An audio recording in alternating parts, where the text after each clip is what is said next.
Hey guys, welcome back to the next part of our series. Today we're going to have a small video. We're going to talk about transitional poses. We're going to continue with the poses that we've been working. There's one thing I forgot to do, so I'm going to start over with this file. Hopefully you guys are seeing this soon enough to not make this mistake. But I'm going to just start a new file. I'm going to say don't save. That's fine. I've done this before. So I'm going to go into my file, reference editor, and we're going to reference the ultimate bony again.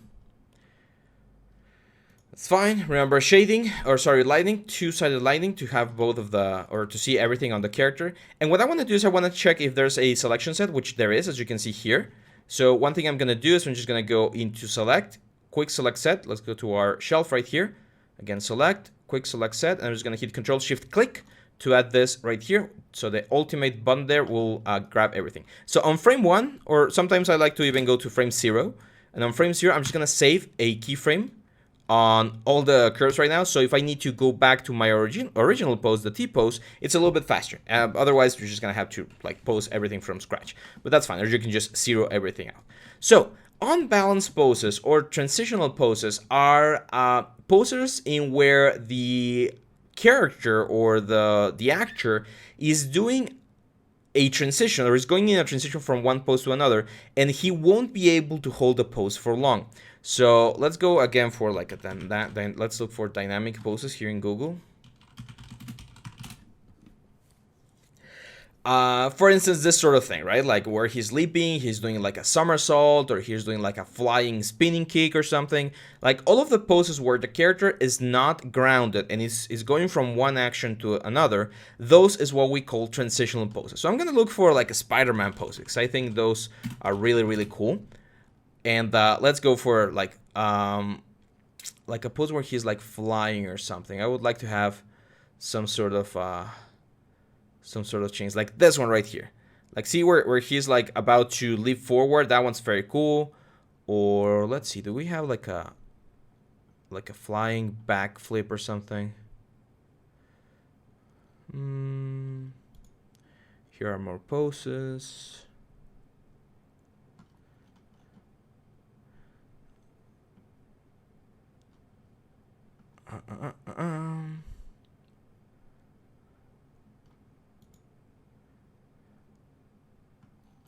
Trying to find one that works for us in this case. Like this one. This one's perfect. It's a very, very intense pose, and he's flying. So that's one of the things that I want to show you. So I'm gonna keep it like this.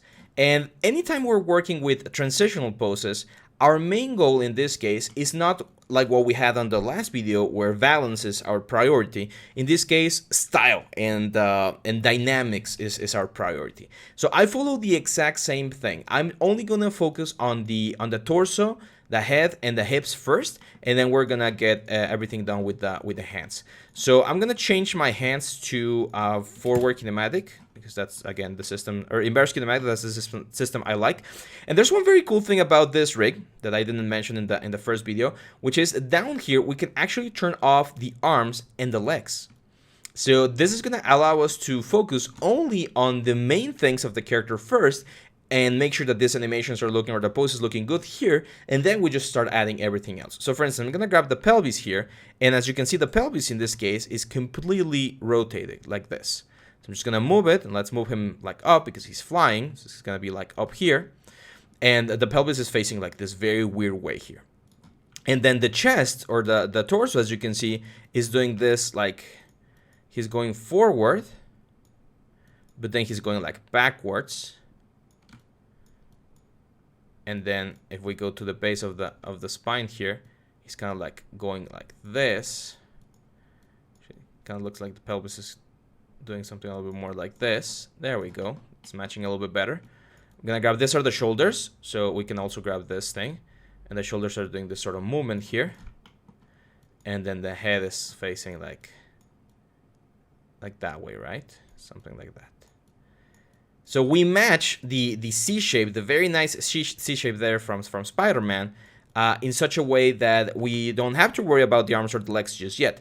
Now, if I turn on the legs and the arms, of course, this is going to look super weird. But now it's time that we start modifying each individual part. So I'm going to start with the left leg, and I need to see where the left leg is. So it's facing forward.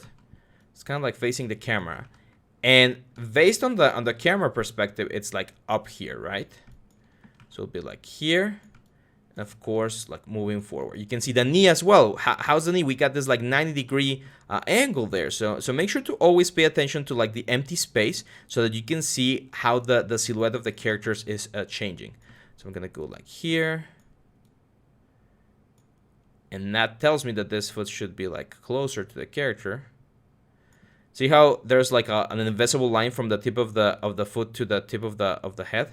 So I'm gonna try to follow that one.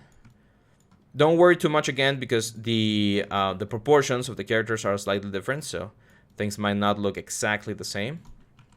The foot's doing this sort of like weird shape. There's a lot of foreshortening, so that means that the foot is on front of the knee. So you're gonna see like something like this. There we go.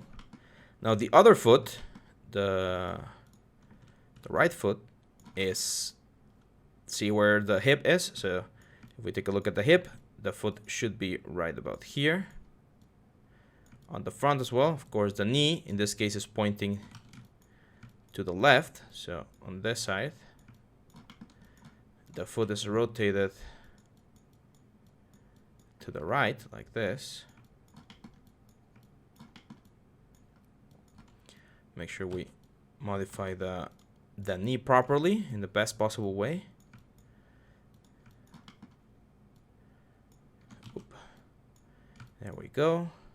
And a lot of animation, guys, especially with this very dynamic movements, a lot of the animation is making sure that your first poses or your main poses are as nice as possible first. Because if we have these very cool poses, everything else on the animation is gonna be easier. Now the hands, for instance, so the left hand is crossing the body, as you can see. It's kind of like holding onto a web on this side. It's rotated forward, and it's making a fist. So I'm just gonna grab all of the curves here. Just make a fist. Now I'm gonna grab this thumb right here and make a fist as well. And I can modify the position of the fist so it matches the concept in the best possible way. This foot is definitely like higher up, pretty much like here. The clavicle is definitely moving forward like this, because it's a very tense arm. So we see the tense element on the web right there. And then this arm, a lot of foreshortening as well. So foreshortening means that it's going away from the camera in a very like dynamic perspective sort of way. So this guy is gonna be going away from the camera. You always want to keep the curves of the FK close to the arm. You don't want to like move this, otherwise you're gonna get some weird like effects. And I would expect this to be also on a fist shape, because he's handing or yeah, he's grabbing the other web right there, so something like this probably. And this is what we get, like a lot of foreshortening here. Then we can move the hand like further up so it matches the scene as close as possible. And again, this type of poses is not about balance, of course, because this is completely unbalanced. This is super extreme superhero style. So the main thing about this is we want this pose to be super cool, right? We want the style points, the visuals to be really intense. So always make sure that you check knees. Knees are very important in this sort of positions. You want to make sure that the knees are facing the proper way. They're usually going to be facing the same direction that the tip of the foot is pointing to. You want to make sure that there's not a lot of overlaps. You want to make sure that things are rotating and moving in a nice way. So for instance, here, I think I could exaggerate the torso a little bit more to get this very nice effect. And yeah, eventually we're gonna play as well with like cameras. If we go to like an 18 camera where things are super foreshortened, look at how intense the perspective becomes, right? Because the camera is giving us a lot of distortion. Usually this is set to 35. So this is gonna be the exercise for this part of the module, guys. As in the same way I asked you to do 5 poses in the last video, 5 balanced poses, I'm gonna ask you to do 5 unbalanced poses, 5 poses or 5 transition poses where the character is going from one action to another one, and he won't be able to hold the position for long. I strongly encourage you to try to do like a backflip or a front flip where you need to rotate the whole character, because again, similar to what we did with the fox, you're not gonna use this main curve. This is only to position the character. You're not going to use this curve to like rotate the whole thing. So the character is going to be doing all of the rotation, and of course you need to accommodate everything so that he follows very, very nicely.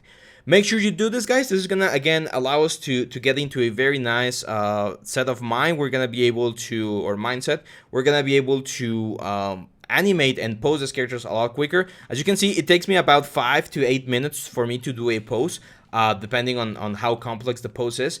It might take you a little bit longer at first, but eventually you're going to get more and more speed, and animation is going to become more fluid as well. So that's it for now. Hang on tight, and I'll see you back on the next one. Bye-bye.